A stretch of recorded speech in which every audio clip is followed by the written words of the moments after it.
Hello, welcome to the channel Why Stories. Enjoy watching. Alba and Melanio had been dating for a year and a half when they first met at the city park by a large fountain. It was July, and a sweltering heatwave had descended upon the city. It seemed as if everyone, young and old, had converged around this man-made oasis. Mothers wearily kept an eye on their kids, who played in the water, laughing and clad in their underwear, creating a mist of refreshing splashes. College students lounged on the park's wooden deck chairs in shorts and miniskirts, while others who couldn't find a spot simply sprawled on the grass, textbooks abandoned nearby. Alba, then in her senior year, was supposed to be preparing for her summer exams.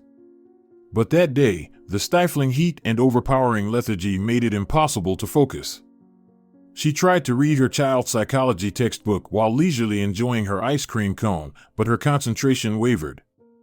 Surrendering to the heat, she set her book aside, adjusted her wide-brimmed hat, stretched out on her beach blanket, and soon drifted off to sleep. She was abruptly awakened by a dream. A menacing creature approached her, ready to strike with its gaping maw. Jolting awake in panic, the nightmare seemed to have come to life. A large, slobbering mouth was looming just inches from her face. "Aya!" Alba shrieked, scrambling to her feet. "Go away!" "Shoo!" "Viviana, come here now," a voice called out firmly. "Why are you bothering people?" The dog retreated, giving Alba a contrite look, and hurried back to its owner. Moments later, it returned, now securely on a leash, with its owner, a tall, handsome man wearing sunglasses. "I'm so sorry," he apologized with a deep, melodious voice.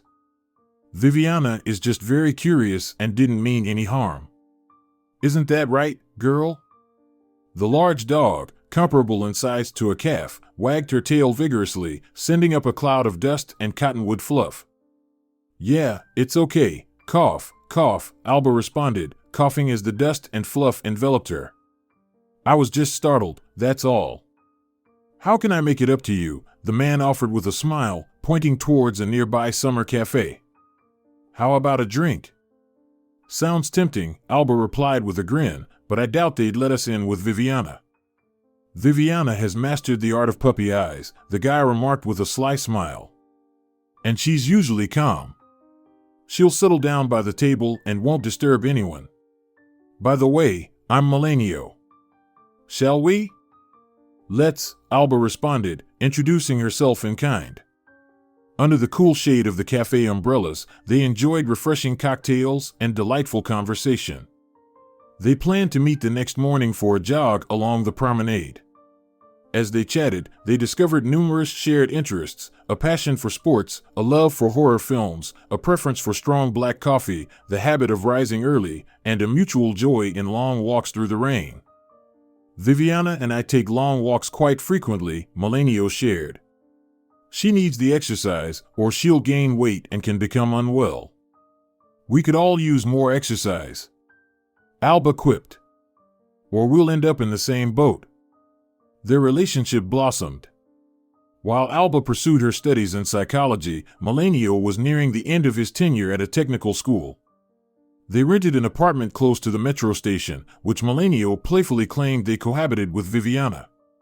Alba's daily commute to her institute took an hour and a half each way. Occasionally, she'd spend the night at a well-to-do friend's residence. This friend, almost living in the heart of the city, had been gifted a quaint apartment by her parents. "Some people have it all," Alba confided in Melanio, hinting at the idea of them living together. "A place of their own, financial support from parents, no need for scholarships. The rest of us just get by." "Everyone has their starting point," Melanio offered, though he didn't seem eager to shake up their living situation just yet. Alba rationalized their circumstances, reasoning that their relationship was still relatively fresh. After all, who would ask someone they've dated for just a few months to move in? Surprisingly, in Melanio's apartment, she never stayed past midnight. Regardless of how late it got, he always ensured she had a taxi home. "Why does he seem so off?" Alba confided in her apartment-owning friend. "Men can be mysterious," Olivia responded. "It's probably nothing. He might just snore." Do you really think so? Alba expressed her doubts. There's definitely something else. Perhaps picking up on her reservations, Melanio proposed a trip to the mountains. How about joining my friends and me in the mountains, he suggested. There's a budget-friendly hotel where we stay. Every New Year's, we head there for some cross-country skiing. There aren't any ski lifts, but that's never been a problem for us. I've actually never tried downhill skiing. Never got the opportunity, Alba confessed, but she was keen on the adventure. Most of the journey to the mountains was made by bus. Given the size of their group, 8 in total, far too many for one vehicle. Of the group, Alba was one of just 3 women. Victor's just come out of a relationship, Melanio informed Alba, and Otan's taking care of their newborn since his wife recently gave birth. To the rest of the crew, Melanio proudly introduced Alba as his girlfriend, the love of his life. His declaration, always accompanied by a warm smile, never failed to flatter her. The group was a fun-loving bunch. Victor and Sergio strummed their guitars, setting the musical backdrop for the others who sang with gusto. They enjoyed drinks and card games, but everything was done in good spirits without any excesses. The mornings were relaxed, starting with a hearty breakfast before hitting the slopes for skiing or sledding. For Alba, the breathtaking vistas, the absence of crowds, and the invigorating mountain air were a welcome departure from the city's relentless smog. The altitude took some getting used to, initially making her feel a bit lightheaded. Through it all, Melanio was her steady rock, making sure she was comfortable. "So, are you enjoying yourself?" he would often inquire, eyes searching hers. "Absolutely," Alba responded with sincerity. "Thank you for bringing me." "How could I not have?" he quipped, pulling her close. They sat nestled together on a large inflatable sled, admiring the winter sun's gradual descent behind the mountain range. "All right, you two lovebirds." A snowball suddenly hit them from behind, followed by hearty laughter, signaling the others' return from a store run. "Time to whip up some dinner. Put the romance on pause." "Oh, it's on." Both Alba and Melanio retorted in jest, retaliating with a flurry of snowballs aimed at Luz, Olga, and inadvertently, a few of the guys. Later, the entire gang convened around a sprawling table in the hotel's shared kitchen. Viviana, always the center of attention, rested beside them, visibly worn out from the day's escapades. "Hey, Melanio," Otan chimed in, "isn't Viviana from a breed known for rescue missions?" "Yes," Melanio affirmed, nodding. "Swiss monks originally bred St. Bernards for that purpose." "Why don't we put her to the test?" Otan teased. "How about we bury Merced in the snow and see if she can find him? You do the burying, and make sure it's yourself." Merced shot back. "Always coming up with these wild ideas. You're looking for excitement in all the wrong ways. Give Viviana a break, you bunch of nutcases." Melanio jested, playfully swatting his friends with a rolled-up newspaper. He then turned to affectionately pat his dog's massive head. "You're worth more than all of them combined, aren't you? My precious girl." "But honestly, why such a big dog?" his friends inquired further. "What's the use of her in the city?" Interestingly, Alba chimed in, "Dogs like Viviana are great with kids. They can even act as brilliant nannies. It's like in Peter Pan's story. Haven't you read the book or seen the film?" The group grew noticeably silent, shifting to unrelated comments and swiftly veering off topic. Confused, Alba leaned into Melanio, whispering, "Did I put my foot in it?" "No, not exactly," he murmured, his expression clouded. "Let's just drop it. I've got a bit of a headache, think we should turn in." "As long as you're still my friend, Viviana," Alba said, stroking the dog's wise face as Melanio made his way to the restroom. "What's up with them, eh?" Viviana's only answer was a gentle lick to Alba's hand. The short vacation ended all too soon. Alba wished they could have lingered longer, but responsibilities beckoned, her academia, Melanio's employment, and everyone else had their personal affairs to tend to. Regular life resumed its fast-paced rhythm. Alba often caught herself reflecting on the future she might have with Melanio. He was undeniably decent, had commendable habits, and always treated her respectfully. However, a tangible tension hung in the air between them. Melanio had never genuinely declared his love for her. He had complimented her many times, especially in front of his mountain friends, even labeling her the love of his life. Still, it sounded scripted. She'd made multiple attempts to engage him in deep conversations, but he'd deflect with lighthearted humor or evade, remaining a mystery. "Where do your parents reside?" she would probe. "Do you see them often?" "They live quite a distance away, so it's tough to visit frequently," he'd deflect. "But we talk on the phone." "Siblings?" "I've got a younger sister, a decade younger than me. She's wed and we don't chat much." His responses were always concise, devoid of depth. Conversely, Alba had been an open book with him. "He's just a reserved guy," Olivia reasoned. "It's fine.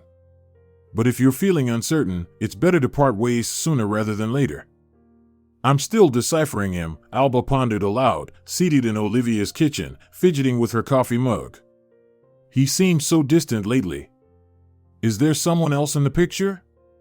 Why doesn't he ever ask me to stay the night? It stings, honestly." "I hardly invite anyone here, except you," Olivia responded, lightening the mood with her jest. "Well, come on now," Alba exclaimed, her patience wearing thin, feeling as if her problems were being dismissed. "Don't make light of my issues." "Oh, just look at you," Olivia said with a playful smirk. "Our goddess would have a field day analyzing you."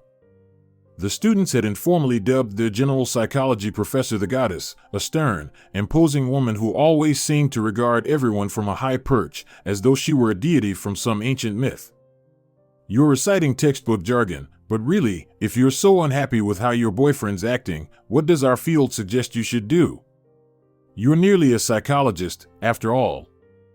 "Talk about the issue," Alba replied with evident exhaustion. "I've tried, believe me. He just won't engage." "Then dump him." "Simple," Olivia said with a nonchalant shrug. "I can't," Alba admitted, burying her face in her hands, her voice breaking. Hey. Olivia's tone shifted to one of genuine concern. "What's happening, Alba? Stop the tears and talk to me. Are you pregnant?" "No," Alba said, dabbing her eyes with a kitchen towel. "I'm not pregnant." "That's not the crux of it." "Then what is?" Olivia pressed. "I've fallen for him, hard," Alba confessed, frustration evident in her voice. "Isn't it clear?" "Ah, love," Olivia sighed, throwing up her hands in mock exasperation. "There's no manual for that one." "I know, I get it," Alba snapped. "But I need to know he's not with someone else on the side. What if I'm here, agonizing over him, and he's out there with another? How do I find out the truth? Should I consult a psychic?" "Come on," Olivia said with an eye roll. "You're too smart for that. Ditch the idea of fortune tellers. We need a more rational approach." She fell into deep thought, chewing on the end of her hair and staring out the window. Suddenly, Olivia's face lit up. "I've got it," she exclaimed, so abruptly that Alba nearly jumped.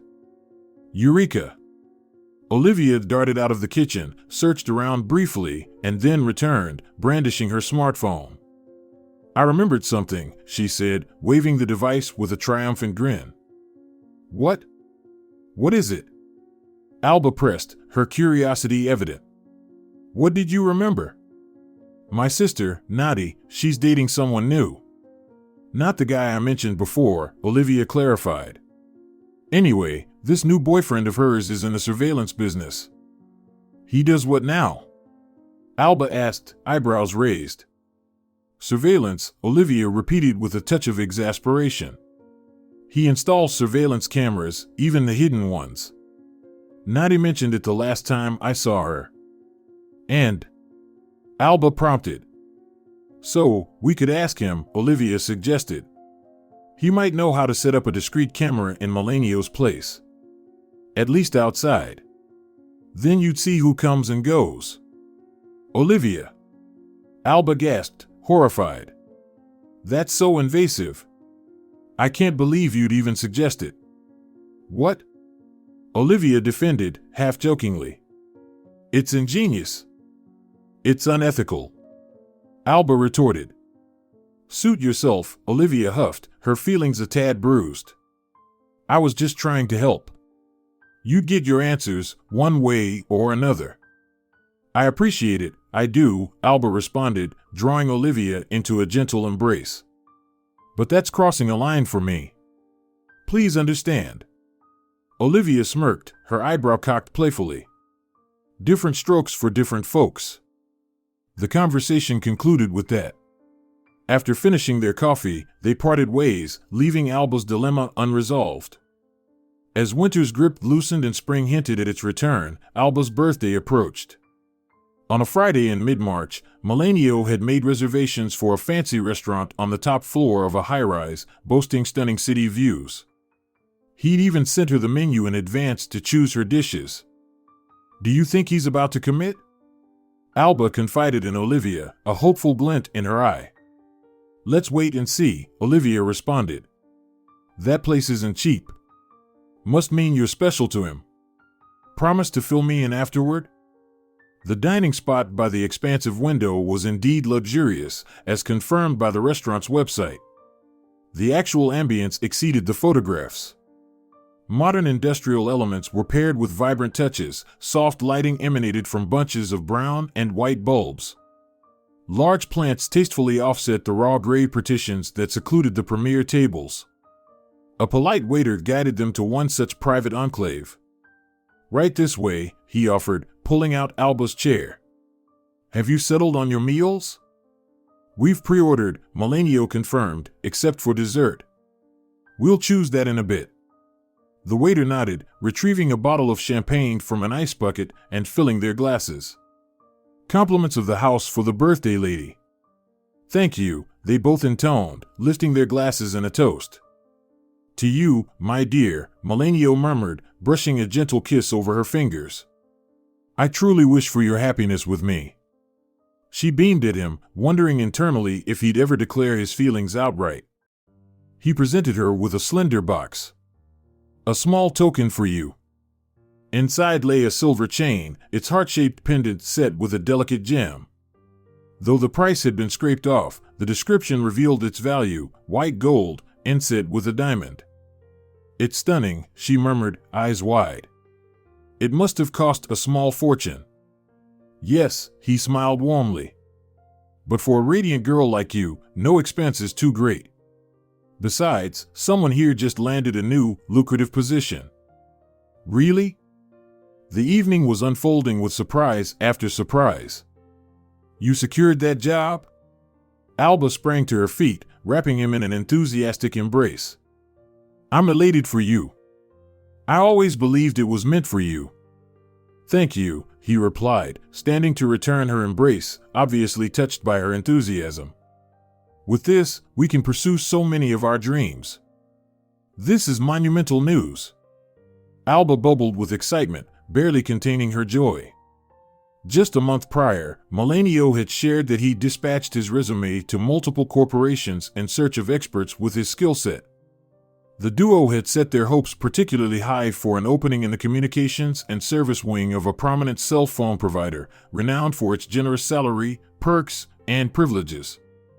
You're even allowed to bring your children and pets to the office, Melanio had said, wonder filling his voice. They've got in-house daycare and pet caregivers. You get to mingle with them during breaks. Neat, right? It's beyond impressive. Alba had remarked. Imagine taking Viviana to your office. They'd shared a chuckle, visualizing the dog care staff's astonishment upon meeting such a large canine. And now, the job was his. It signified so much, possibilities of owning a house, purchasing a car, and as Alba secretly hoped, the chance to finally share a life under one roof. Excuse me, the waiter interjected, shall I serve the dessert now? Just a moment longer, Melanio requested with a smile. But we haven't picked a dessert yet. Alba noted, puzzled. I've gone ahead and chosen for us, he replied with a mischievous grin. Hope it's to your liking. Truth be told, Alba was in such high spirits that the lack of dessert wouldn't have dampened her mood. Today had brought such exhilarating revelations. After savoring their dinner, they soaked in the live music, captured memories with selfies, and relished the breathtaking aerial view of the city after dusk. The twilight hues of pink and lilac slowly gave way to a fiery canvas of crimson interlaced with gold. Below, the city came alive with myriad lights, lampposts, vibrant billboards, neon signs, traffic signals, and headlights of countless vehicles. From their vantage point, these lights seemed like fireflies, stationary or fluttering in various patterns. It was truly a spectacle to behold. Now, let's indulge in some dessert, Melanio signaled the waiter. With a knowing nod, the waiter returned shortly with an ornate, petite cake. Upon closer inspection, Alba spotted a minuscule velvet heart-shaped box nestled in the center of a cream rose. What's this? Her eyes shimmered with anticipation. Yet another surprise? Go on, open it, he urged. As Alba's eyes widened with realization, tears pooled. Oh, Melanio! Dropping to one knee, he tenderly held her hand. Alba, will you let me be yours forever? From the opened box, he retrieved a refined gold ring, encircled by delicate gemstones. I hope you'll wear this as a symbol of our love. Choking back her emotions, Alba managed, Oh, Melanio. Does this mean? He searched her teary eyes for confirmation. Yes, 1,000 times, yes. She pressed her face against his chest, overcome with emotion. I'm over the moon. Pulling her close, he kissed her. As a mellifluous tune began playing, he whispered, May I have this dance? Words failed Alba, but her affirmative nod spoke volumes, her eyes glistening with affection and gratitude. They gracefully moved between the tables, dancing close to the elongated bar counter. After a moment, Alba excused herself to freshen up and repair the makeup marred by her outpouring of emotions.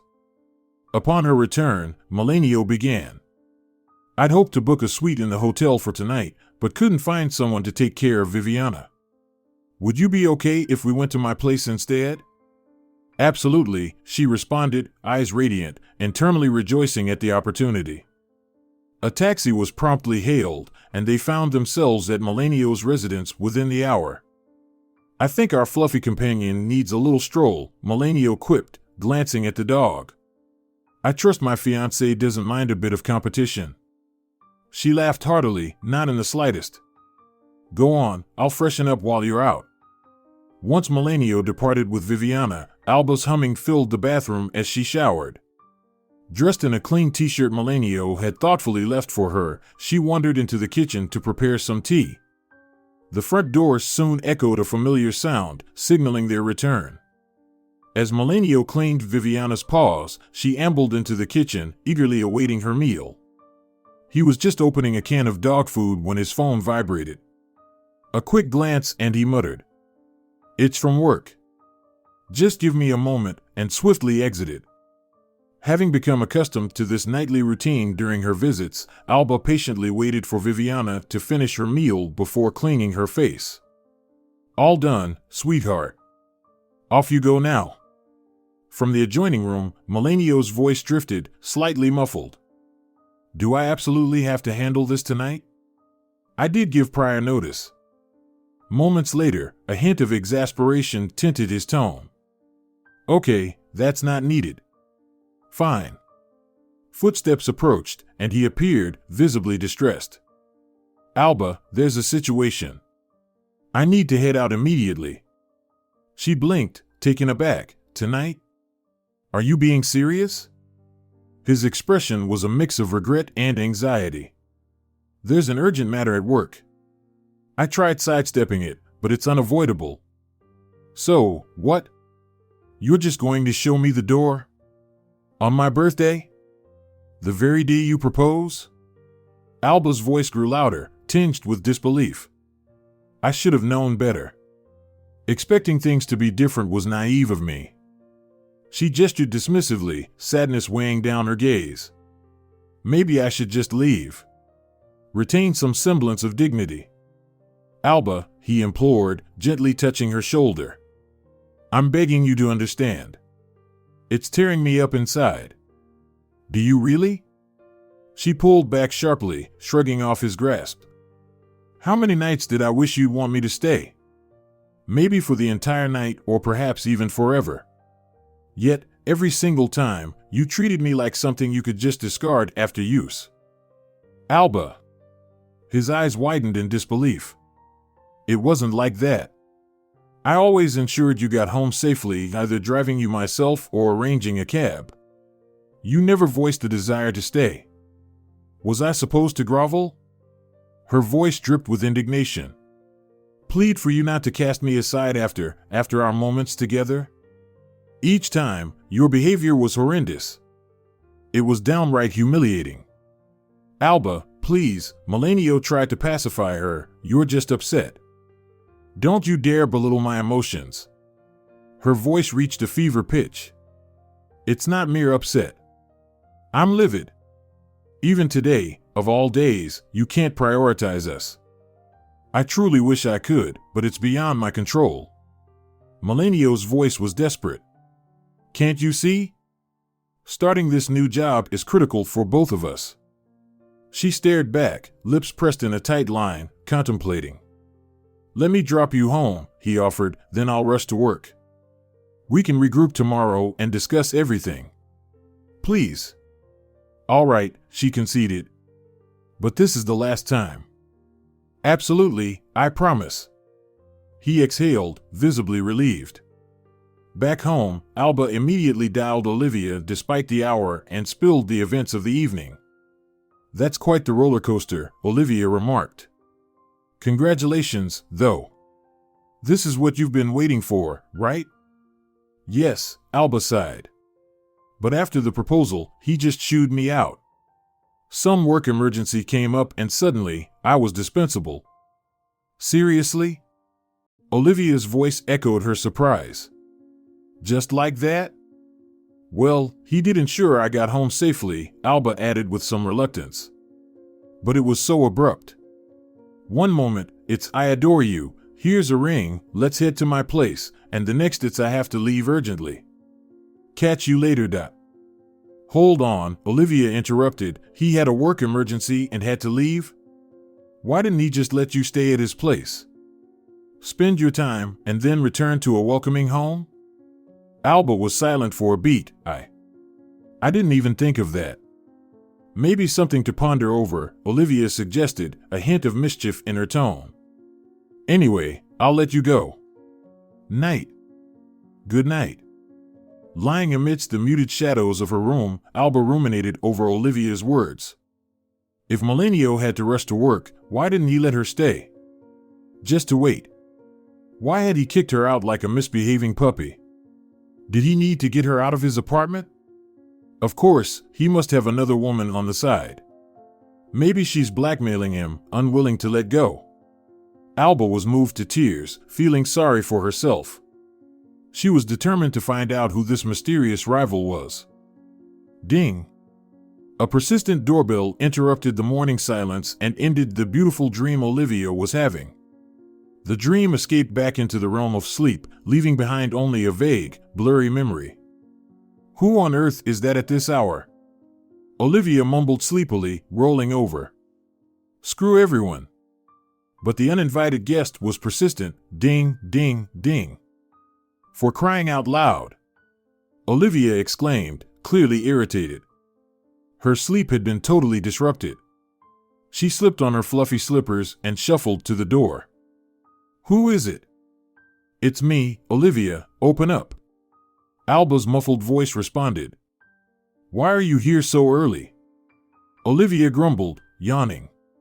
You can't sleep, so you decide to wake me up on a day off?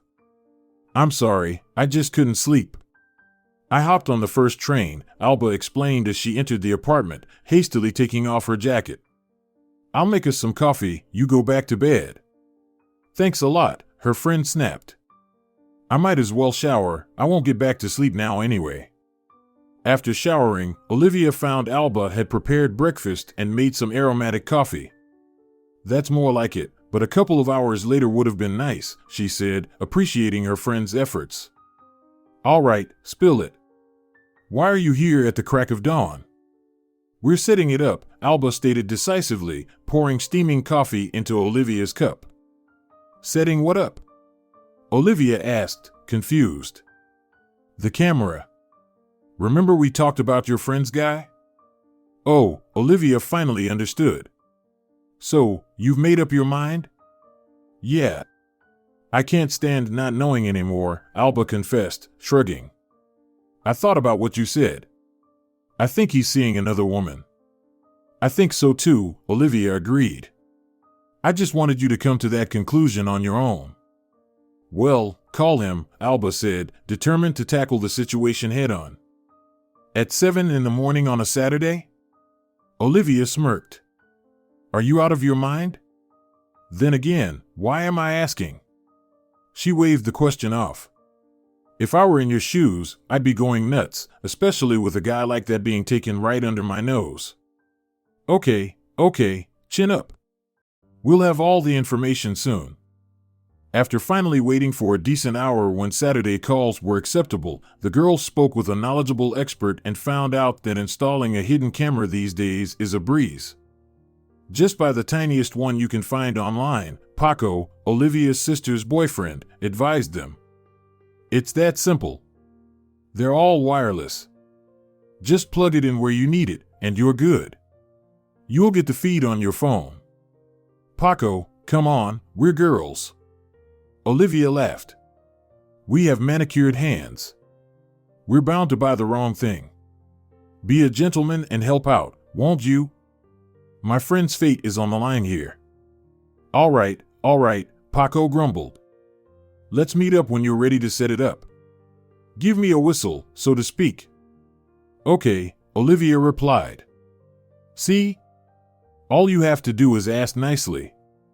Now, your job is to somehow get your boyfriend out for a bit and stay alone in his apartment. Even half an hour will do, as Paco said. I'll figure out the best way to do it, Alba said. I'll call you later. Au revoir. Around noon, Melanio called. He apologized profusely again and asked for a meeting. Can we see each other tonight, sweetheart? This time, I promise, it'll be different. They're not going to call you from work again, are they? Alba teased. No, he replied firmly. So, when should I pick you up? I've been in the city since the morning, Alba admitted. Came to see Olivia, we had plans. Just take a cab and come over to my place. Why wait till evening? This time, indeed, everything was different. They spent the rest of the day and the entire night together, and Alba began to reconsider her stance. Maybe he truly loves her, she thought. But she still needed to know the truth and remained committed to her cunning plan. On Sunday morning, she asked, Can I stay here until Monday? I'll head straight to the university from here. I don't want to keep commuting. Of course, stay, he kissed her. But I'll need to head out to a store for a couple of hours to check out a computer part. Go ahead, Alba graciously allowed. I'll clean up a bit while you're out. She immediately texted Olivia that the apartment would be free in a few hours. After some discussions, they decided not to delay and take action today. Paco will bring the camera with him, he has an extra one. Just transfer him the money later, Olivia, her loyal friend, texted Alba. No problem, she replied, smiling brightly at Melanio, who had just made her coffee. She warned her accomplices an hour ahead of time and instructed them to wait in the car near the entrance when they arrived, to avoid bumping into Melanio by accident. Eventually, he left, and they waited another 10 minutes. After that, Paco and Olivia made their way up to her floor. Hearing the elevator sound, she opened the door for them. Come in, quickly, Alba beckoned. Viviana let out a few unenthusiastic barks at the newcomers, but seeing that Alba knew them, she turned and retreated to her spot to continue her nap from her morning walk. So, where are we going to place it? Paco asked, taking out a tiny camera no larger than a pinhead. I really don't know, Alba admitted, flustered. I'm not good with this sort of stuff. We need a discreet spot, Paco mused. Somewhere with a clear view of who comes and goes. How about up here, just above the door? Look, there's some kind of old mounting bracket here.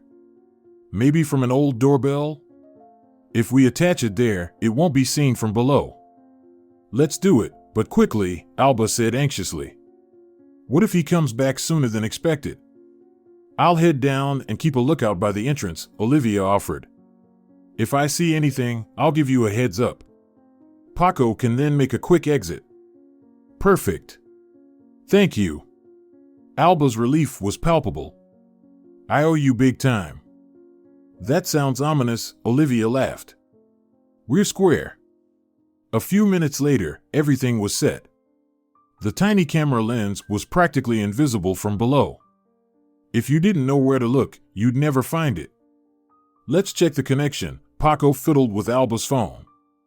Here. And again? Okay, it should be good now. He handed the phone back to Alba. I've installed an app. You go in here, open this, and the recordings will appear. We'll try one out now. Later, if you want to delete, share, or anything else, just tap on the video. Just like regular messaging apps. Got it? I think so, Alba hesitated as she tapped the screen. Like this? That's it. You'll figure it out. If you have any issues, call me, okay? Thank you. Eager to be alone again, Alba said, All right, I'll see you. Thanks again. Sure thing. Take care. She quickly texted Olivia a message of gratitude.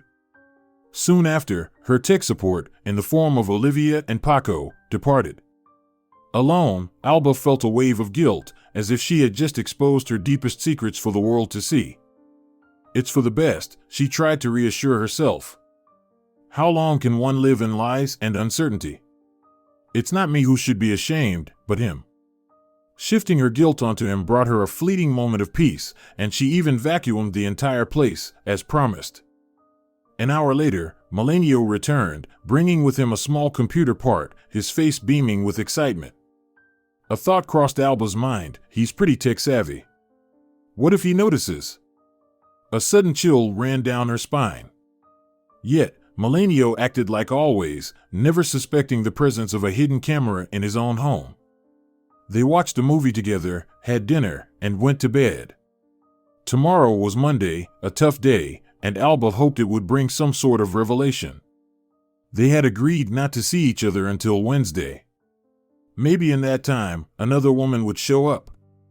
First thing Tuesday morning after waking up, she reached for her phone to check the camera recordings. With bated breath, she opened the app and chose fast-forward playback, but nothing unusual appeared on the screen. There was Melanio approaching the door in the morning, heading out for a stroll with Viviana, then coming back, and then heading out again for work. Viviana wandered around the apartment for a few hours, but overall, nothing happened. That evening, the door opened, Melanio was back, alone. He went out for a walk with the dog. He returned from the walk once again just with Viviana. That was it, no one else. Tuesday morning was the same, a walk, then off to work. And right now, Viviana was lying down, chewing on her rubber bone. Alba sighed in relief, but with a hint of regret too. She had hoped to see something that would explain his odd behavior. But she saw absolutely nothing. Could she just be overreacting and wrongfully spying on her boyfriend? Yet, a nagging voice inside her insisted that things weren't as straightforward as they seemed. We'll wait, decided Alba. If there's something fishy going on, she'll eventually catch him in the act. Days passed without any notable changes. On Wednesday, they met up, had dinner together at one of the numerous average diners. They couldn't always splurge on fancy restaurants, and then headed to Melanio's place. The evening ended magically, and Alba began to doubt her actions. She was tempted to remove that tiny spy camera and toss it down the garbage chute. While Melanio was in the shower, she almost did just that, but at the last moment, she held back. And as it turned out, for good reason. On Thursday afternoon, he called and told her they wouldn't see each other over the weekend. He had to visit his parents. "Are you taking the train?" she asked, knowing they lived a few hours from the city. "No, going with a friend by car. He's headed that way too," Melanio replied. "We'll be back late Sunday evening, so see you next week, my love. Hope you'll miss me." Of course, she assured him, "I'll miss you a lot." On Friday evening, she still hadn't dared to check. The mere thought of what she might see made her shudder. Instead, she and Olivia, Pamela, and another friend had a girls' night out, hopping from bar to bar. It was lively, boisterous, and they didn't get home until the wee hours. Naturally, Alba stayed at Olivia's, as was customary after such nights. They crashed and didn't wake up until late Saturday morning. "How's your beau?" a still slightly groggy Olivia asked Alba. "Did he go to his parents, or is he out chasing other women?" "I don't know," Alba confessed. "I haven't checked yet." "Well, let's check now." Olivia decisively grabbed Alba's phone, opened the app, started playback, and set the phone on a stand, turning the screen horizontally. As they sipped their coffee, they watched Melanio from Friday evening walking Viviana and not going anywhere. And no one else entered the apartment. Either he's romancing someone over the phone, or a fairy visits him at night. Olivia laughed. "So funny. He said he was leaving, but he's just locked up in the apartment, sleeping alone. Maybe the trip got canceled? Car broke down?" Alba wondered. "But he would have called then." "Ah, look, he's getting ready to go somewhere," her friend pointed out. And indeed, on Saturday morning, that is a few hours ago, after a walk with Viviana, Melanio went out again and returned an hour and a half later with a company. "Look at this," exclaimed Olivia. "Is my alcohol buzz still lingering, or what is this? What's going on?" Alba also froze with a cup in her hands, unable to believe what she saw. Melanio entered the apartment with a little girl, about 5 or 6 years old, no older. "Look," Olivia pointed at the screen. Viviana recognized her. So, she must be around him often. Oh, too bad there's no sound. We'd know everything now. On the video, they saw only how Melanio, squatting down, undressed the little girl, hung her coat on the hanger, and then took her hand, leading her to the kitchen. Viviana gave the little one a peck on the nose and followed them. The camera couldn't capture more of the little one's actions. After about half an hour, the girl came running back to the hallway, playing with Viviana, and disappeared again into the room. Melanio followed her with a cup in hand. "And now they're in the room, and we can't see anything else," Olivia said, disappointed.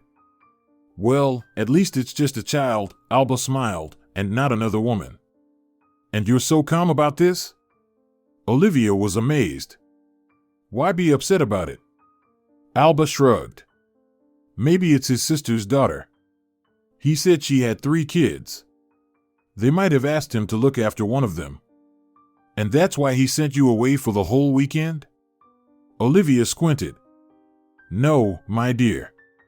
Something's not right here. I'll go home." Alba got up from the table. "Thanks to you. I'll check later how things are there. I'll message him and ask what he's doing. Let's see if he'll lie or not." Yes, Olivia perked up. "Definitely do that." Alba rode the train with a heavy heart. Some vague premonition still scratched at her, tormenting her, not giving her peace. Once home, she took up cleaning with a burst of energy. She scrubbed, scraped, and cleaned until late in the evening, trying to immerse herself in this useful activity to distract herself from the distressing thoughts. Now it was clear that Melanio had lied to her. But why? What's wrong with a little child? Why hide this fact from her? Unless... Alba stopped dead in her tracks with a cloth in her hand. Of course. Unless this child is not his own. Making that deduction, she let out a heavy sigh. She finished cleaning and went to take a shower. She washed herself just as vigorously as she had wiped away the dust and dirt, trying to wash away all the ugly lies, the unpleasant residue of distrust. Late into the night, she finally decided to watch the video from Melanio's apartment.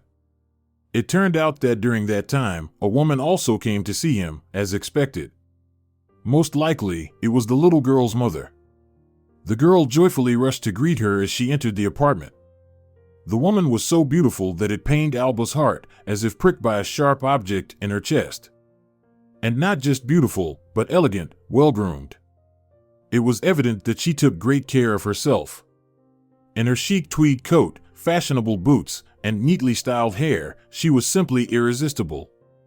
If I have to compete with this lady, I've already lost, Alba thought sadly, and tears welled up in her eyes again. She also noticed something else. While greeting Melanio, the dazzling lady kissed him. Granted, it was only on the cheek, but it wasn't particularly pleasant. He said his sister is much older than him, Alba reasoned. So, it definitely can't be her. This stunning beauty doesn't look a day over 25. Alba's mother was in another room, watching television as she usually did in the evenings. She was content that her daughter had cleaned everything, sparing her from having to do it herself. They hadn't been close for a long time, since Alba was a teenager. When her father left the family, and her mother, embittered by the world, rushed to start her own life anew, she didn't show much interest in her growing daughter's inner world.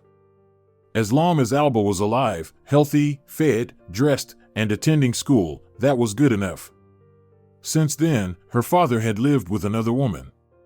Later, he married her, and they had a child, Alba's stepbrother, who was 15 years younger than her. She didn't know him and had no contact with him, her father, or his new wife. But why? Alba often wondered. What prevents people from communicating normally after a divorce? Well, if there are no shared children, it's understandable, they separated, and that's it.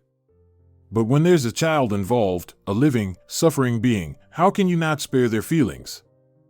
Her own feelings were of no interest to either her mother or father.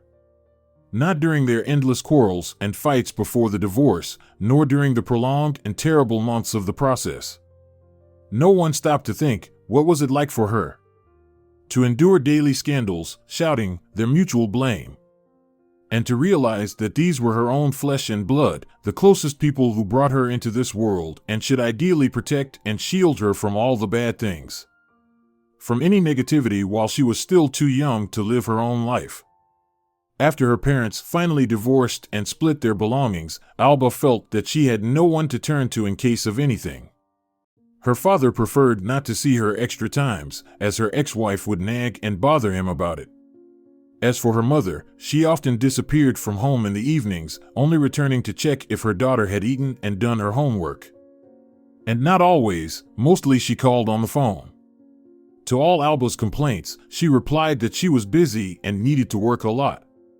Because her father, the scoundrel, left them for another woman. After some time, Alba figured out that late in the evenings and at night, her mother was not working but rather spending time with men.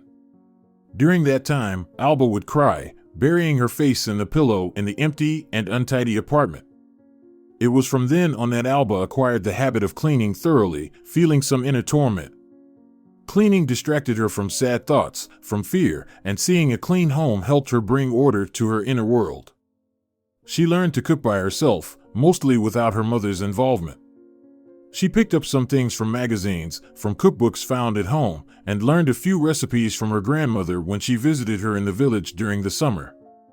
She started baking pancakes and pies, making soups and compotes. It also helped her distract herself. Her mother hardly cooked anymore, consumed by her own problems and grievances. So they lived together, seemingly united but actually apart. And now, Alba, who had already experienced the bitterness of losing normal relationships with her parents in her life, found herself in the same situation again, this time as the other woman. She wanted to vent or at least talk to someone close about it. But Olivia was on a date with some new guy and asked her not to bother. And there was no point in talking to her mother, who was glued to the television and had no idea about Alba's life. So she decided to talk directly to Melanio. She just didn't want to admit that she had installed a camera in his apartment without his knowledge. It felt disgusting, no matter how you looked at it. So Alba came up with the following story. From the camera, it was visible that Melanio was leaving the house with the little girl, and she decided to tell him that Olivia saw him on the street as she passed by. Yes, that would be the best approach. In the meantime, she sent him an innocent message. Hey, how are you? Did you arrive safely? Why aren't you writing anything? I'm worried. And a sad smiley with a heart. He replied immediately, as if waiting for it. Everything's good, arrived fine. There was no signal here. Love you, miss you. Ah, no signal, huh? Alba thought vengefully. Well, we'll see how you'll explain yourself soon. Even though she really wanted to go to him right away to sort things out, her hands were itching to do so. As they say, she did everything right, according to the textbook. No wonder she studied psychology. She held back her anger and tried to distract herself. She went for a walk around the neighborhood. She bought a waffle cake for her coffee, returned home, took the treats to her room, and collapsed on her bed with a book. She felt so terrible inside that she even skipped university on Monday, although she had a meeting with her thesis advisor that day. She called the academic department pretending to be sick. Then she went to the kitchen and made pancakes, generously pouring them with condensed milk, and ate 3 of them, sprinkling them with powdered sugar.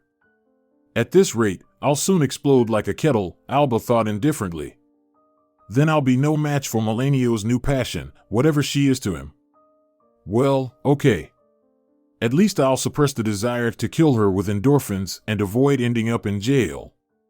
This thought made her laugh, and she felt a little better, relieved from the stress she had experienced. She thought for a bit and then wrote the following message to Melanio. Hey, darling. How are you? When will we meet? Hey, sweetie. Swamped at work. I'll call you later, he replied, without any smiley faces or sweet words. Alba frowned and wrote again. Well, I decided to get sick. I'm lying at home with a temperature. I feel sorry for you, poor thing, but I won't be able to come today. Sorry. Yeah, what's going on with him? Alba exclaimed out loud and then realized what a foolish mistake she made. By telling him she was sick, she had given him an excuse to not see her for a few days. Now that she supposedly had a fever, it's unlikely she'd be able to visit anytime soon.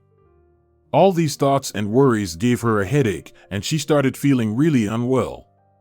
Her cheeks were burning, and her whole body felt heavy. She stumbled back to bed and unexpectedly fell asleep again. When she woke up, it was clear that she indeed had a fever. Ew, I've made a mess of things. Alba exclaimed, feeling disappointed again. Well, thank goodness it's not a big deal. She had to drag herself to the kitchen, look for medicine, and brew herself some coffee. The thermometer showed 37.8. Unpleasant, now she'd probably have to skip the whole week. And the girl unexpectedly calmed down. She settled comfortably on the pillows, opened a book, and immersed herself in the captivating reading. Sometimes, the best thing you can do is to do nothing at all, she remembered the lessons of one of her teachers. And indeed, why fuss around? It's better to relax and make others fret. First, she texted Olivia, telling her that she was lying alone with a high fever and nobody would come to her. Her mother was at work, only a few months left until retirement, and her stepdad was busy with his own affairs, which he had no intention of sharing with her. Sad, isn't it, comrades? Then Alba texted Melanio again. I have a high fever, and there's no one to help. Doctors don't rush to come to adults at home. You practically have to be dying to get a house call. Come when you can. I'm feeling really lonely. There was no response for a while, but then he finally texted, I'll come, but it'll be very late. I can't make it earlier. Sorry, please. If it gets worse, call an ambulance. Understood, Alba thought mockingly, and with a clear conscience, she dozed off, pretending to be the sickest person in the world. She turned off the sound on her phone to avoid any disturbances. When she woke up, she discovered several unanswered calls and messages from Olivia and Melanio. Her friend wrote that she was very sympathetic and called her my dear poor thing, but she couldn't come today, only tomorrow. Of course, who would want to drag themselves to our dark corner of the city, especially at night, Alba thought. Well, it's okay. Melanio will come in the evening. And he was just asking what she wanted him to bring. Oh, nothing is needed, she replied. Just come, I've missed you so much. Then, with nothing else to do, she immersed herself in social media and lost track of time, spending a couple of hours watching various funny videos, replying to accumulated messages, and leaving comments on posts. That's how she killed time until the evening. When her mother came home from work, she was horrified to find her at home outside of regular hours. Why aren't you at the university? Her mother asked. I'm sick, Alba told her. The temperature is almost 38, and I'm shivering. Oh, that's unfortunate, her mother grimaced. We were just talking that there's some viral angina going around. Older people handle it especially poorly. At almost 55, she already considered herself elderly, aging in soul ahead of her time. So, take care of yourself and wear a mask when you go to the kitchen or the bathroom. Sure, Alba replied indifferently. She had long grown accustomed to the fact that her mother always thought of herself first, no matter what happened. You're young and healthy, she had told her daughter many times. You have your whole life ahead of you. I, on the other hand, have already lived mine, although it's not like I can say I've been happy. I need to take care of myself, otherwise, I'll end up unable to even get a glass of water. It seemed that in this case, her mother, apparently, didn't expect anything from Alba, which always angered and hurt her. Did her mother really consider her so heartless and irresponsible? And did she think that Alba would leave her own mother without help? Then it occurred to her that people always judge others based on themselves. And she immediately remembered that when her grandmother, her mother's mother, was dying in the village, her own mother didn't even think about going to take care of her. She has her son and daughter-in-law there. She gave them the house, so let them take care of it. She calmly sat in front of the TV until her mother's death. Her grandmother was sick for a long time, probably about 8 months. During that time, Alba visited her several times. She loved her grandma very much. There was no happier time in her childhood than the long summer vacations when she was taken to the village for 3 months. How good and carefree it was for her back then. The fragrant hay in the yard smelled delightful, and the sweet wild berries they gathered together. Her grandma's pancakes with fresh milk from their old low-yielding cow, which her grandma cherished and never wanted to send to slaughter, were so delicious. There, in the countryside, Alba felt truly free and loved, unlike in her life in the city with her parents and later just her mother. Suddenly, Alba felt a passionate desire to go to the village to her grandmother's old house and stay there for a while. Why not? No one had lived in the house for a long time. It stood empty. Uncle Raoul, her mother's brother, and his wife Aunt Paula were looking after it, but they didn't really use it or rent it out. They had wanted to sell it at some point, but they couldn't find buyers at a fair price, and it was a shame to give it away cheaply. It was like a family nest, a mother's memory, a home. Maybe the kids will grow up and won't want to move to the city, Aunt Paula often said. Then let them live in this house, at least someone will stay with me. That's how she expressed her hope that one of her 3 nieces and nephews, Alba's cousins, would stay close to her. But for now, they were too young to decide whether to leave the village for a better life in the city or to stay in their homeland. And so, after almost certainly deciding to go to the village after defending her thesis, Alba wrote to her aunt, with whom she maintained contact, asking if she could stay in her grandma's house for a couple of months. Of course, come, dear, Aunt Paula replied. And Alba felt much calmer inside. She looked at the clock. It was already 9 in the evening. Would he forget and not come? Before she could think, the phone rang, and Melanio said he would be there in about an hour. Mom, can you open the door later, around 10? Melanio is coming, Alba said, stepping into the corridor and stopping at the entrance to her mother's room. Okay? What about yourself? Her mother asked without taking her eyes off the TV. Well, open it. Is it too difficult for you? Alba played on her mother's sympathy. I have a high temperature and my head is spinning. Fine, her mother waved her hand. I'll open it for your boyfriend, but he better not stay here. What are you talking about? Alba made a face. I'm telling you I have a high temperature, 38.5 already. Take a tablet, her mother said nonchalantly. Aspirin. I've already taken it, Alba shrugged in annoyance and went to the kitchen to pour herself more coffee. She only took tablets in extreme cases, having been taught by her grandmother in childhood. Daughter, never take any chemicals unnecessarily, the wise old woman used to say. You'll ruin your health that way. And then you won't be able to do without these pills, and you'll be sick all the time. It's better to brew raspberry leaves, chamomile, and sage, they're good for coughs too. Alba always followed that advice and had no intention of breaking her rules this time. Melanio arrived a little before 10. He looked exhausted, and Alba even felt sorry for questioning him. Moreover, he was genuinely happy to see her and brought oranges, chocolate, and fever-reducing sachets, which Alba wouldn't take even if she were dying. Of course, she didn't tell him that and only gave him a tender kiss, thanking him for his care, but then immediately stepped back. What am I doing? You might get infected too, she said. I have Viviana.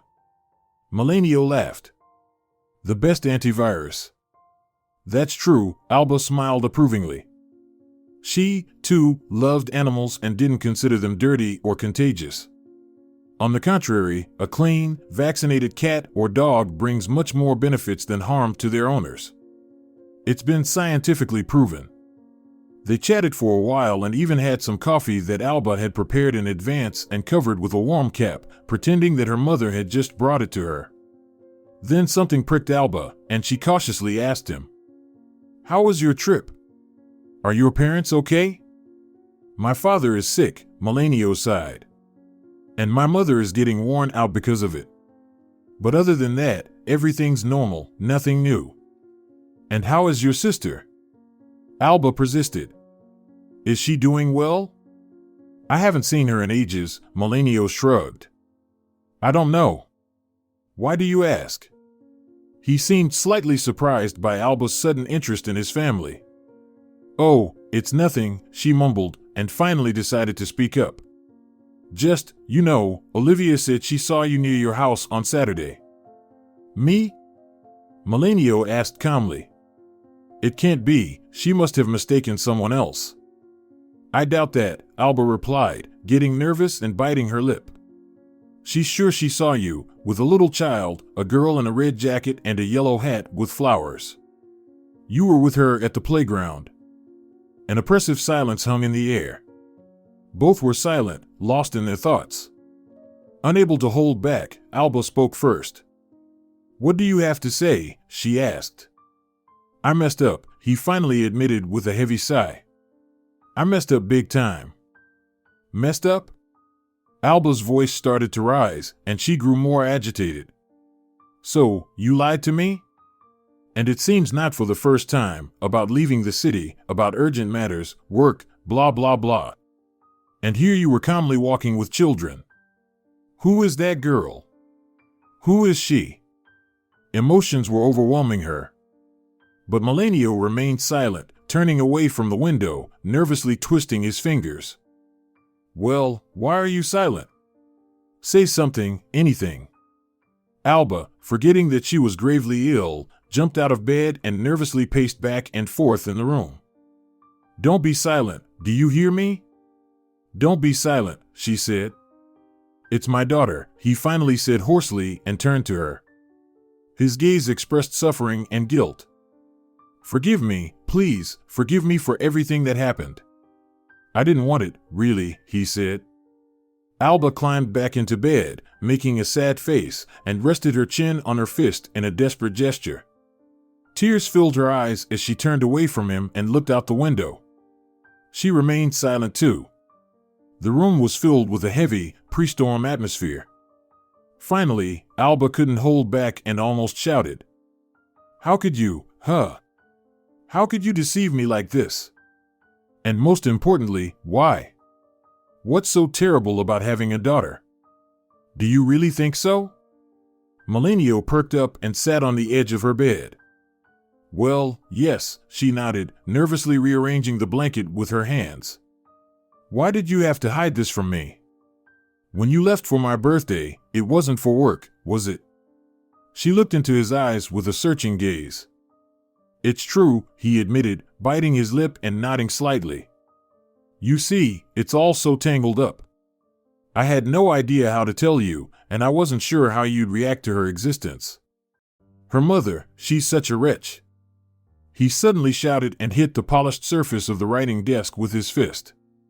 The desk let out a plaintive creak, and Alba flinched in surprise. Why? Why do that? She asked with concern. She drained me completely, and Milu too.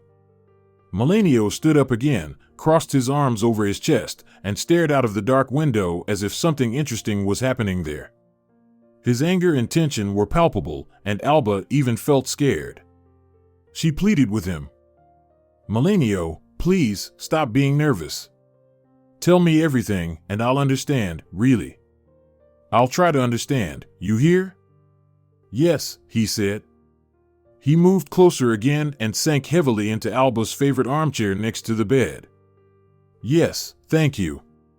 For a while, he gathered his thoughts, possibly recalling something unpleasant. Alba could clearly see that he didn't know how to begin. She decided to help him and said, You don't have to tell it in order. Start with what's bothering you right now, and then we'll sort it out. Melanio gratefully looked at her. That bitch simply wore me down. They say never marry actresses, they're all cuckoo, he blurted out with bitterness. I got married way too early, I acted like a decent person, he snorted bitterly. As if. When a girl gets knocked up, you, as a decent person, are obligated to marry her. Who said that? Alba asked, realizing he was quoting someone. My father. Melanio burst out with anger. You think I wanted to get married at 17? At 17? Alba gasped, repeating his last words. Wow. So you were forced? Well, not exactly forced, he grimaced. Let's say I didn't have much choice. What did I know back then? A teenager, a fool. She was much older than me, already in her last year of college, and I had just finished high school. On prom night, our parents organized a cultural program for us, a boat trip, dinner, and all that. And there, on the boat, an interactive theatrical performance, what a joke. He spat in frustration, remembering it, and clenched his fists tightly. There she hooked me. I still don't understand why I fell for her. I had nothing to offer, no money, no job, no image, nothing at all. I inherited my father's old suit, which he only wore twice, at his wedding and at Grandma's funeral. They altered it to fit me, and that was all I had. Oh, we managed to scrape up some money for that damn prom. In short, we started seeing each other. Well, to say seeing each other is an overstatement. We didn't go anywhere, didn't do anything together. I didn't even have the money to entertain a girl properly. She would just call me whenever she wanted to have fun, and I would run to her like a puppy, wherever she said. I rushed like crazy, felt like flying on wings. I thought she loved me, and I thought I loved her too. But when she told me she was pregnant, I was in complete shock. Pregnant? A child? What do I know about kids? I had just barely grown out of short pants myself. As time passed, she pressured me to marry her, saying that now that I made her pregnant, I should take responsibility. Then she unexpectedly came to my house and spilled the beans to my parents. My mother almost had a heart attack. My father turned all red, took me aside, and asked if it was true. I had to confess. What could I do? That's when he told me that if I could make a baby, I should be able to raise one too. Get married, he said, we'll take money from the savings account for your wedding. And they did. But there was no wedding. She's an actress, damn her. He cursed disgustingly, and Alba even closed her eyes with disgust and pity. Do you know what she came up with? Melanio asked Alba. You'll never guess. Only those damn actors can come up with something like this. I hate them all. She took the money my parents gave us and promised to arrange everything herself. She said not to worry, she would inform her parents and arrange with the restaurant and the master of ceremonies. So, we discussed everything with my parents. We thought she surely knew what she was doing. We filed the application, and then she called me with a funereal tone and said, Melanio, my dear, I feel really bad, morning sickness for 2 days, call an ambulance and come over, I feel like I can hardly breathe. Of course, I got scared, called an ambulance, went over, and they were already loading her onto a stretcher. She looked all green, had dark circles under her eyes, scary to look at. They took her to the hospital, everything as usual. She wrote to me that her condition is serious, and I'll have to stay on bed rest. You have to apologize to your parents. We'll have to postpone the wedding until the baby is born. But we'll still get married, you don't worry. I found out we can invite a registry office employee right to the hospital. And that's what they did. The registry office lady came, and they married us in the ward, with 2 nannies as witnesses. That was it, and I was already a married man and a future father at 17. I was planning to enter the math department in August, but then all this came crashing down, and I couldn't get myself together. I found a temporary job as a porter, and we didn't even think about the money they gave us for the wedding, my relatives, and I didn't even mention it. We didn't ask her either. It was uncomfortable to bother a pregnant and sick woman with such things. We thought that she would give birth, recover, and then we could celebrate the wedding. Or rather, that's what my parents thought, and I didn't care at all. I didn't really understand what was going on. I was too young. My head was in a whirlwind. Melanio fell silent, gazing into the distance with absent eyes, and asked Alba with a plaintive tone, "Can I go smoke?" Smoke here, she generously allowed him, even though she didn't smoke herself and knew he had quit a long time ago. Open the window and smoke, and I'll wrap myself in the blanket.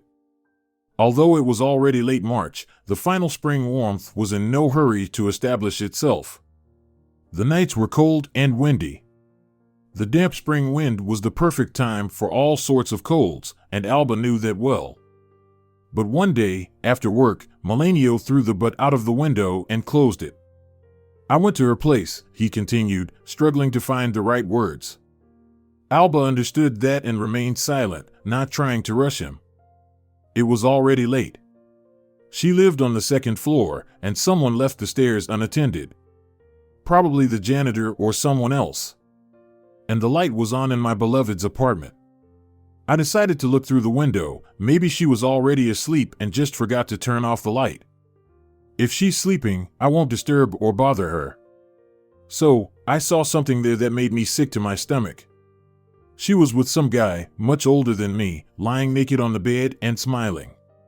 It made me almost throw up. I rolled down like a lunatic, and then, it's like I blanked out. I still don't remember to this day how and where I spent that night. Melanio wiped his moist eyes with the back of his hand. Well, after that, of course, we never talked about any wedding again. Much later, after Mila was born, and I returned from the army, she herself once told me that she never had any morning sickness at all. She cleverly faked it all to extort money for the wedding. And in her bed was some washed-up director who promised to cast her in a movie. Oh my God! Alba felt a wave of nausea and covered her mouth with her hand. Melanio turned to her. Are you feeling sick? No, it's nothing, Alba forced out. It passed. She looked at him with wide eyes, still feeling as if she had been deceived so horribly, not him. But mixed with this disgust, there was another feeling, deep shame. Shame for herself, for her stupid action with this damn camera. Shame that today, feeling sorry for herself, she brought him out of town for no reason. It turned out that she, Alba, was not much better than him. What's her name? She asked quietly. Your ex-wife. Inez, he smirked. How about that? Inez? She involuntarily smiled. Is that a stage name? She's an actress, right? If only. He shook his head and furrowed his brow. That's how she registered herself in her passport. Changed her name, can you believe it? A star, so she thought. He clenched his fist with renewed strength, but then quickly remembered and regretted the innocent table in front of Alba. And what was her name before? Why did she marry you? Guess 3 times. Was it because of your last name? Surprised, Alba covered her mouth with her hand again and burst out laughing. Inés Bosques, huh? Yes, Melanio nodded. Exactly. When we were on the boat, and they gave us all sorts of silly joke diplomas, she got fixated on my last name. Can you imagine? She told me later. She got tired of enduring mockery. She said she'd killed her parents for giving her such a start in life. Just think, who would want to cast someone named Peter Dolores in their movie? But your last name sounds really cool, Bosques. What a fool. Alba shook her head. My goodness. Exactly, that's what I thought, Melanio agreed, feeling much better after their laughter therapy. I didn't know you could just change your last name like that. Just write an application and change it. She even changed her first name, didn't have to get married again.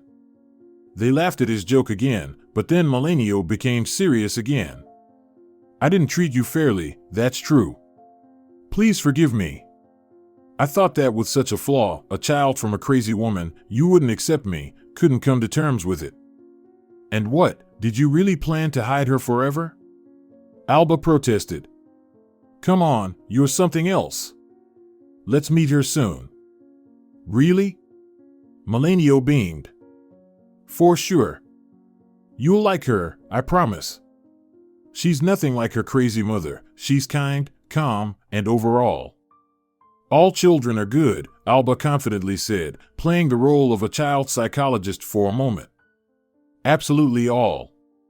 No one is born bad. Of course, inherent qualities are present in everyone, and there's no escaping that. But a significant portion of a psychopath is shaped by upbringing. And it's not just the upbringing per se, but also the behavior of the adults around us. Alba mounted her favorite hobby horse and was carried away, so to speak. Melanio looked at her with admiring surprise. She had never spoken to him about these things before. So, you see, Alba continued her presentation, as adults, we must always remember how our actions affect our children. Let's say we come home from work, tired, angry, and hungry as hell. All we want is to lie down and rest, and then the child comes running, saying, Mom, Dad, look what I drew, or help me with my math, I don't get it. And what do we usually say? I don't have time for this right now, I'll look later. In the best case, Melanio chimed in, fully agreeing with her. Exactly. Alba excitedly paced around the room. And what happens then? The child starts feeling unwanted, abandoned, forgotten. And that's just the tip of the iceberg. The real damage is done when families fall apart. Adults are preoccupied with their quarrels and problems, and they couldn't care less about their children. In the best scenario, relationships with parents get strained, and in the worst case, they just disintegrate. That's how it was for me. And it leads to psychological traumas that are invisible from the outside, like common illnesses. But they take much longer and are more complicated to heal. Alba, you should go teach your subject. Melanio exclaimed in admiration. You have a great way with words. Oh, I'm just upset right now, that's why it all came pouring out, Alba blushed and felt embarrassed. But seriously, bring your Milu, and let's get acquainted. Okay, Melanio beamed. But, he frowned again, her crazy mother brings her over only when she feels like it. If she needs to go for a shoot and the nanny isn't available or it's too late to call her. Does that happen often? Alba asked and then said, well, why am I even asking? I know it does. She's always on the go, and she barely has time for Milu. Honestly, she doesn't even want to spend much time with her, Melanio sighed. Don't you want to take her with you permanently? Alba looked at him expectantly. You're asking. Of course, I do. But that crazy woman will never let go. Milu is her tool for manipulating me. You know what she said to me that night when I had to go to their place? What? She said that if I didn't come right away, she wouldn't let me see Milu at all. And she'd turn Milu against me. What a jerk! Alba exclaimed with feeling, familiar with such parental blackmail. And did she ever think about her own child? I bet not. People like her only think about themselves. Look at my mother, she's no actress, but she did the same when she and my father got divorced. Yeah, and she found out about my new job and now demands not 25% of the alimony but 50%, Melanio said. She claims someone told her that if a spouse doesn't have a steady income after the divorce, she's entitled to support too. Can you believe it? Well, we'll see about that, Alba said provocatively. Let's go see a lawyer ourselves. I doubt she's completely right. Alba. Melanio hugged her and kissed her forehead tenderly. You're something else. Just amazing. What am I? She smiled at him. Tell me. Beautiful. Melanio blossomed with happiness. I'm lucky to have you. Soon they said their goodbyes.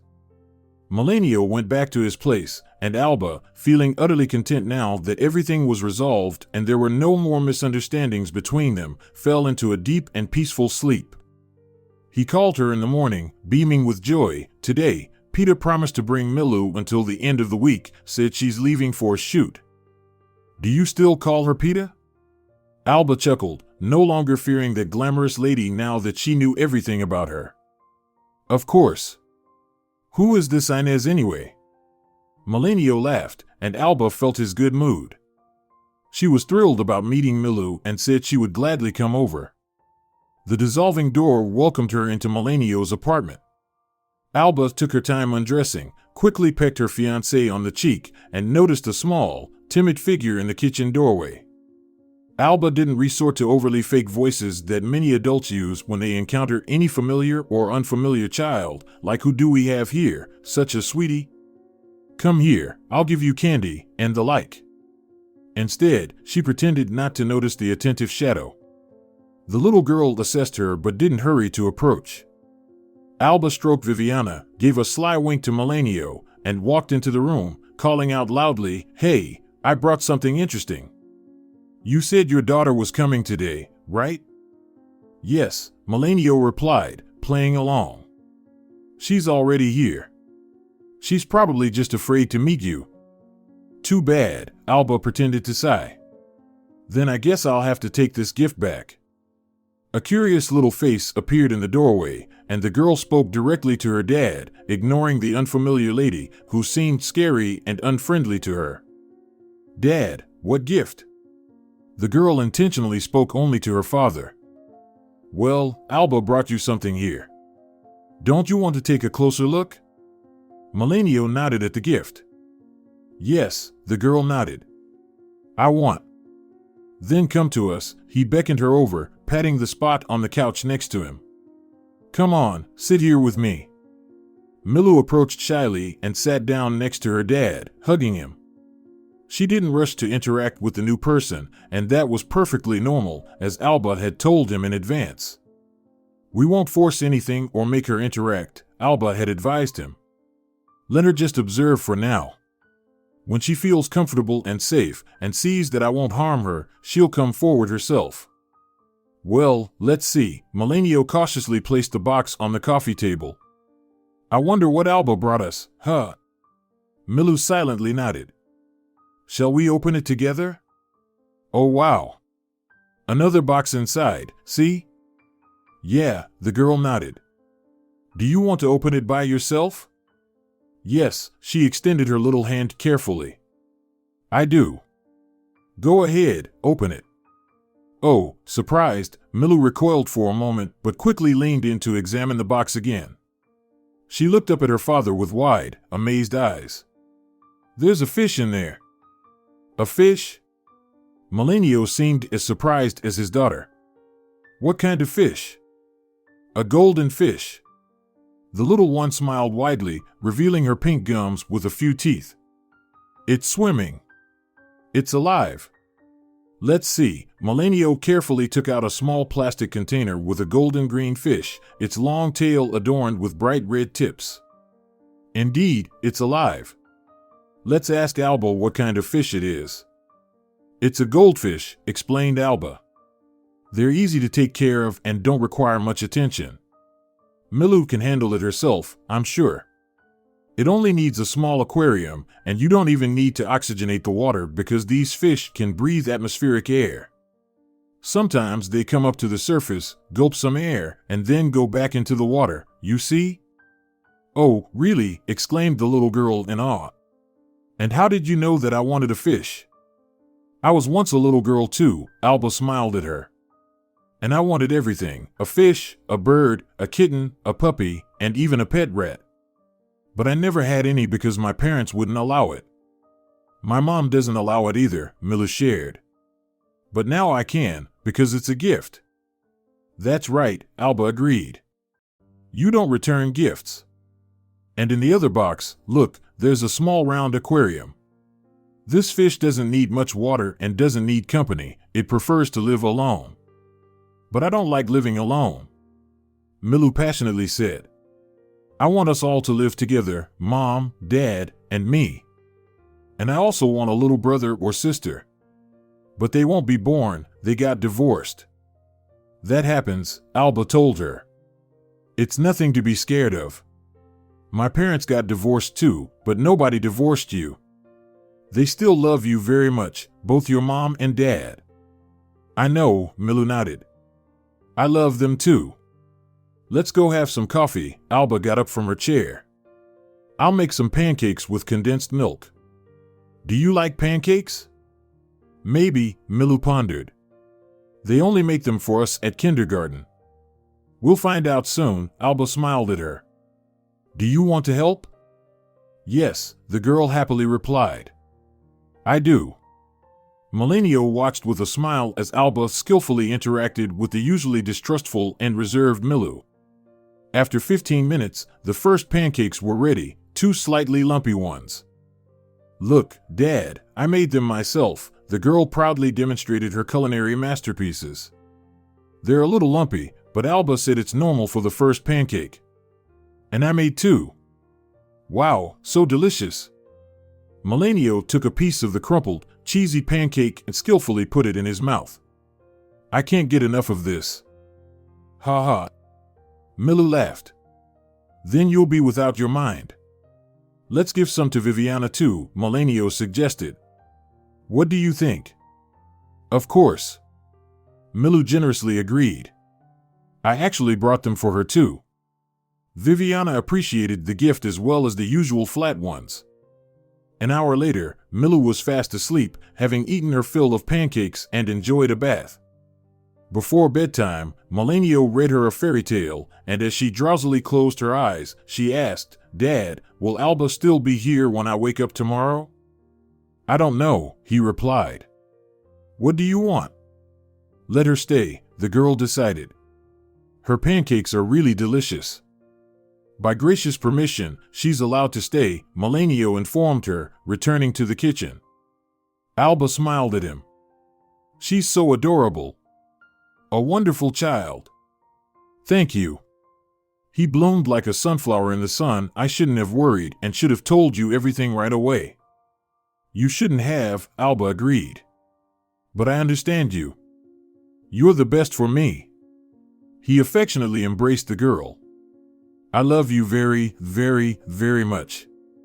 At the end of the week, Milu's mother returned from her shooting, spoiling the good impression. As usual, she came without warning to surprise my little one, as she put it, and upon entering the apartment, she bumped into Alba, who opened the door for her. What is this now? Peter Inez protested as if Alba was not a person but a harmful insect that had inexplicably appeared in the apartment. Good evening, Alba said calmly with a smile. Who are you looking for? What do you mean, who? I came for my daughter. Oh, so you're Inez? Alba smiled brightly. You should have said so right away, I'm sorry. I didn't realize immediately. I'm Alba, Melanio's fiancé. Oh, really? Peter pursed her beautiful full lips. Fiancé? Yes, Alba nodded. I'll call Milu now. She's in the bathroom changing her fish's water. Milu, your mom is here, she informed the girl, entering the bathroom where father and daughter were intently catching the poor scared fish with a net to put it into the round aquarium with fresh water. Tell her to wait, Milu commanded. I'll come as soon as I catch the fish. They'll finish in a moment and come. Alba looked at Peter, who stood in the hallway with the air of an English queen who had to condescend to beggars. You know, I watched the play you were in, Alba told her, the monologue of Arch Idea. Really? Peter pursed her lips. Yes, I really liked it. Your portrayal of the orchid was simply unparalleled. Alba enthusiastically lied, having never seen a play with Peter Inés. Thank you. Peter smiled, licked her lips, and changed her anger to graciousness, touched by Alba's admiration. Maybe, I don't even know if it's convenient, Alba hesitated, pretending to be unsure. Maybe you could give me an autograph? Well, all right then. Peter rolled her eyes, showing how tired she was of persistent fans. Do you have a pen? Yes, Alba hurriedly replied. Here it is, if it's okay. You see, I work as an accountant, and I have to deal with all sorts of silly paperwork. Please don't mind, I don't have anything else at hand. Oh, never mind, Peter waved her hand in a graceful glove. It doesn't bother me. She nonchalantly scribbled something on the piece of paper that Alba handed her and looked at herself in the mirror. So, are they coming soon? Mom. Milu rushed out of the bathroom. Mommy, Alba gave me a golden fish as a gift. A fish? Peter asked with disgust, examining the aquarium that Melanio carried out in his hands. Are we taking it home? Of course, Mom, it's a gift. The girl shouted, jumping with joy. Well, fine, Peter reluctantly agreed. But we'll have to have Dad carry this aquarium to the car, and then Uncle Rodrigo will drag it from there. Who's Rodrigo? Alba asked Melanio when he returned to the apartment. Her new boyfriend, he replied, a producer. He's going to cast her in some new series. Well, that's great, said Alba. And look what I have here. She waved some paper in front of him. What's this? Melanio was interested. Consent for Milu to travel abroad with you, Alba explained triumphantly. How? How did you manage that? Melanio exclaimed, examining the signature on the document with disbelief. I've been courting her for 3 months just to go to Cyprus with Milu for the May holidays. She thought she was giving me an autograph. Alba laughed. Oh, you got me. Melanio shrugged. Now I'm afraid to even sit next to you. He pretended to widen his eyes and shook his head. Psychologists. Don't give them an inch, they'll take a mile. Exactly. Alba smiled. I told you we'd handle everything. Peter is the most typical hysteric. You just need to praise her, and she'll bring everything on a silver platter without even noticing it. They had a great time together on Cyprus during the May holidays. Peter Inés was busy with her new shootings and didn't even ask how they were going to spend those long weekends. Upon their return, when she found out that Milu had been to Cyprus with her father and Alba, she just waved her hand, well, whatever. Alba, when meeting her, continued to praise her intelligence, beauty, and talent. And Peter melted like clay under the sun, and you could mold anything out of her. She hardly noticed that Milu was spending much more time with her father than with her. Well, she had other things on her mind. Her career was taking off after the affair with the producer, and Inés became highly sought after by directors of various soap operas. Alba and Melanio got married, bought a large apartment, and gave birth to Milu, a brother and a sister, just as she had wanted. Faithful Viviana became a real nanny to the little ones, carefully watching that the kids didn't accidentally cause any trouble. At the age of 14, Milu finally moved out from her mother, who was hardly ever at home, and started living with her father. Milu and Alba became very close, and they often went shopping together. Many times, complete strangers would tell them, "Your daughter looks just like you. You can see the family resemblance." Alba and Milu would exchange glances and laugh happily. They felt good together, and they got along wonderfully. And when people find common ground, it doesn't matter what blood they share. Because the most important thing in relationships is honesty and mutual respect. Then there will be love, trust, and true friendship. If you're enjoying it as well, leave a like and subscribe to the channel.